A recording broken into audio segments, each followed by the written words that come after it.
우리의 최고 존엄을 감히 모독한 인간 쓰레기들의 망동과 그를 묵인 조장한 남조선 당국의 파렴치한 행위에 대한 치솟는 분노와 멸족의 의지가 날이 갈수록 온 나라에 더욱 화라산처럼 타오르고 있습니다.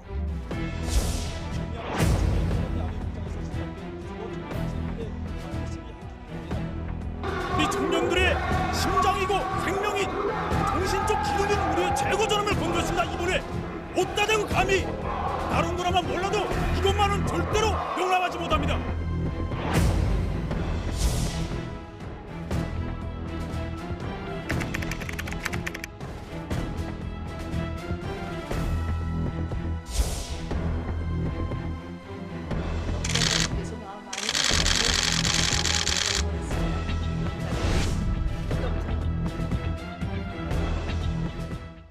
네, 북한이 어제 청와대 한라인을 포함해서 개성 남북공동연락사무소 채널, 이 동서해 지구에 있는 군통신선 등 4개의 통신선을 끊는다고 그랬는데 국정원하고 북한의 이른바 통전부하고의 통신선은 언급하지 않았습니다. 살아있는 건가요? 살아 있을 수도 있어요. 예. 왜냐하면은 과거에도 MB 정부 때도요. 사실 북한이 모든 연락 끊자, 대화 없다 이렇게 하고서도 사실 대화를 요청해 왔습니다.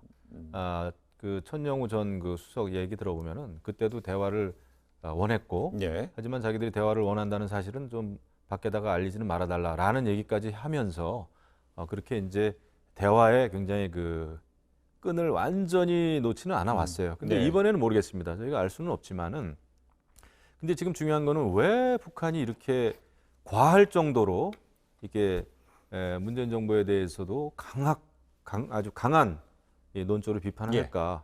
사실은 문재인 정부가 굉장히 북한을 위해서 애를 쓴 거 아닙니까? 여태까지 노력을 많이 했잖아요.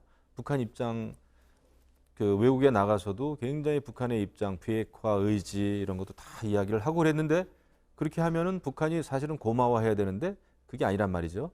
작년 2월에 이제 하노이 회담에서 북미 회담에서 이제 빈손으로 김정은이 돌아갔고 네. 한데, 이제 아마 여태까지 쌓였던 그 불만이 폭발을 좀 하고 있는 것 같습니다. 북한 입장에서는.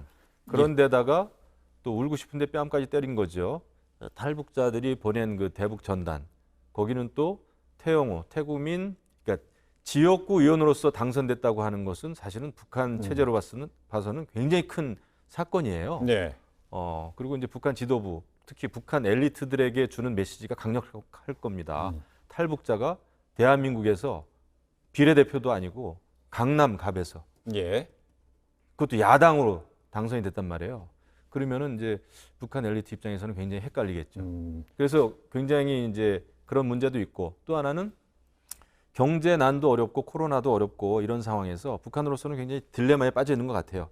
이런 상황을 돌파하기 위해서 또 미국하고 단절된 이 관계를 다시 좀 회복시키기 위해서는 모종의 도발이 필요한데, 그 도발을 하기 위해서는 명분이 있어야 되잖아요. 네. 그러다 보니까 대북 전단 가지고 과하게 이렇게 반응을 하는 것 같습니다. 근데 청와대는 아직 북한의 이런 조치, 강경 조치잖아요. 강경 조치 아직 반응이 없어요. 근데 예. 뭔가 준비는 하고 있는 거 아닌가요? 청와대는 늘 북한의 그 내부 사정과 그다음에 예상되어지는 행동 패턴들 이런 것들을 뭐 우리 국방위원장 해보셔서 다 아시겠지만 그렇게들 예상을 하고 있죠. 네. 청와대는 좀 더 신중할 필요가 있습니다. 지금 북한이 저렇게 하는 이유는 저는 뭐 그렇게 확신하고 있는데, 정말 이제 더 이상 물러설 수 없는 북한 내부에 아까 김영우 의원님은 딜레마라고 표현하셨지만 정말 절벽에 서 있는 자기 자신들의 내부 사정을 이제 외부로 호소한 것이다. 저는 그렇게 보거든요. 네. 말씀하셨어요. 지금 그 문재인 대통령을 북한에 초대해서 능라도에 10만 북한 인민들 앞에서 양국 정상이 비핵화를 선언했습니다. 네. 북한이 최고 존엄이 한 이야기예요. 그건 지켜져야 합니다. 그런데 그걸 지켜야 할 북미 관계가 미국의 사정으로 인해서 지금 완전히 수독돼 있잖아요. 네. 뭐 11월 미국 대통령 선거 때까지는 완전히 뭐 닫힐 것이고요. 자, 인민들에게 비핵화를 하겠다는 이유는 뭐냐면 비핵화를 통한 경제 개발을 통해서 북한의 인민의 삶을 잘 살게 해주겠다는 약속이거든요. 근데 그것을 전혀 지키지 못하고 있는 겁니다, 지금. 그런 와중에 북한 인민들은 어떻습니까? 한 600만 대 이상 보급이 되는 핸드폰, 휴대폰 이런 것들을 통해 인민의 눈이 점점 띄어지고 있단 말이에요, 외부 세계로. 거기에 결정적으로 코로나가 지금 덮친 겁니다. 네.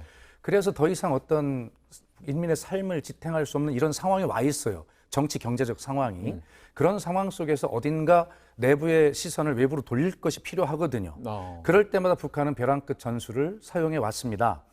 1971년에 그 판문점에서 남북 통신선을 연결하고 72년에 서울 평양 간 통신선을 개설한 이후에요. 네. 지금까지 제가 세어보니까 모두 이번까지 8번의 통신선 단절 조치를 해왔어요. 네. 물론 그것은 8번의 다시 연결 조치를 했다는 것과도 일맥상통한 이야기죠.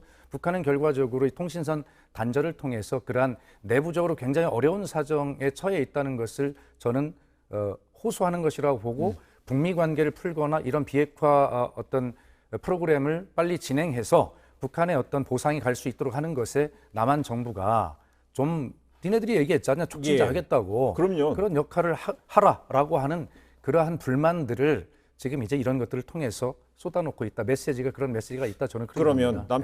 남측에 대해서는 이제 뭔가 뭐 메시지를 던지라는 건데 그러다 보니까 전문가들에서는 빨리 뭐 그 무게감 있는 대북 특사 등 뭐 여러 가지 안을 내놓고 있잖아요. 그거는 근데 실현 불가능이죠. 불가능해요? 지금 북한이 저렇게 나오는데 우리가 특사를 보낸다는 것은 네. 그건 더 제가 볼 때는 그 실현 불가능하고요. 우리도 이제 원칙을 지켜야 되죠. 지금 이제 말씀하신 것처럼 북한이 원하는 것은 대한민국 문재인 정부 말로만 하지 말고 더 확실하게 미국을 좀 움직여서라도 대북 제재 완화 좀 시키는데 좀 보다 좀 효과적인 일을 좀 네. 해라. 말로만 하지 말고 이제 거기에 대한 좀 분풀이가 있다고 봐요. 근데 우리가 이 대목에서 북한의 그런 그 비난과 어떤 그 위협, 도발에 우리가 원칙 없이 그냥 북한의 하명을 받들어 가지고 무슨 법안이나 만들고 하면은 저는 안 된다고 봐요. 그리고 21세기 이렇게 정보화 사회, 21세기 대명천지에 북한이라고 하는 나라도 문을 걸어 잠그고 옛날 조선 왕조 유지하듯이 할 수가 없습니다. 예. 그건 구조적으로 불가능이에요. 이런 상황에서 북한도 개혁 개방을 해야죠. 북한 그 굶주리는 주민들을 위해서는 해야 되는 거예요. 지금 상황에서 보면 우리 남측의 어떤 정치적인 상황을 본다면은 국회 원구성 지금 안 되고 있잖아요. 그 여야가 지금 대치는 아니지만 갈등을 하는 상황에서 이 북한으로부터의 남북통신선 차단에 대한 소식이 여야 간에 지금 서로 다른 얘기가 나오잖아요. 야당에서는 안보라인 교체라, 여당에서는 대북전단 살포 금지법도 빨리 만들어야 되고 그렇지 않습니까? 남남의 어떤 갈등도 좀 야기될 수 있는 상황 아니에요? 그럼요. 당연히 북한이 메시지를 던질 때는 남남 갈등을 당연히 유발하는 효과도 노리고 이제 하는 예. 것이고요. 저는 뭐 이것이 지금 우리 김영호 의원님께서 북한에 의한 하명 입법이라는 표현을 이렇게 하셨는데 그건 아니고요. 결과적으로 4.27 판문점 선언의 2조 1항 그리고 9.19 평양 공동선언 1조에 보면 그 어떤 비무장지대를 비롯한 이 접전 지역에서의 일체의 적대 행위를 금지한다고 이미 약속을 하고 양국 간에 합의를 한 것이거든요. 그것이 남한은 확성기 방송을 금지하고 대북전단 살포를 금지한다 이 약속이 돼 있는데 그것 북한의 입장에서 보면 그렇지 않아도 대북 제재와 코로나 이런 것 때문에 너무 힘이 든데 그래 대한민국에서 그 약속한 대북전단 금지 그거 하나도 못 지켜주냐 우리 체면 그렇게 하나 못 세워주냐라고 하는 그 요구인데 그 북한이 이렇게 한다고 해서 입법을 하는 것이 아니라 그 두 번의 합의에 의해서 통일부는 이미 대북전단 살포 금지 법안을 이미 추진을 하고 있었고요. 네. 그것에 대한 응답일 뿐이지 북한이 통신선 단절했다고 해서 거기에 대해서 뭐 굴종적이라는 표현을 쓰던데 그렇게 하는 것은 아니다라고 이미 통일부가 입장을 이야기하고 있고 그것은 약속은 지켜져야 되는 것이다 말씀을 드립니다. 예. 근데 이제 북한은 뭐 지난해 그 창린도 그 서해안에서 해안포 그 실험도 했고 또 GP 사격도 했고 그러니까 북한은 본인들이 그 9.19 남북 군사 합의 어긴 거에 대해서는 한마디 무슨 말이 없어요. 또 우리 정부가 북한에 대해서 이렇다 저렇다 할 그 사과나 재발 방지나 이런 걸 또 요구도 또 제대로 못 하고 있습니다. 네. 그게 이제 우리 대한민국 국민들 입장에서는 답답한 거 아니겠습니까? 그러다 보니까 딱 잘라서 대북 전단 살포 금지와 관련된 법안만 만든다고 하니 이거 도대체 우리 대한민국이 자존심이 있는 거냐 없는 거냐 오히려 대북 정책의 원칙은 무너지고 있는데 알겠습니다. 이것은 안 된다 하는 거죠. 그래요. 대북전단 관련해 탈북자 단체들은 6.25 6월 25일에 또 뭐 많은 그 대북전단을 날려보낸다는 계획을 세우고 있어서 그 전에 접경 지역의 우리 주민들의 안전 문제가 최우선돼야 되는 문제이기 때문에요. 그렇습니다. 정부 당국에서도 조치가 좀 나와야 될 것 같습니다. 전용의 뉴스는 오늘 여기까지 하겠습니다. 저희 내일 오후 1시 55분에 찾아뵙겠습니다. 시청해주신 여러분 고맙습니다.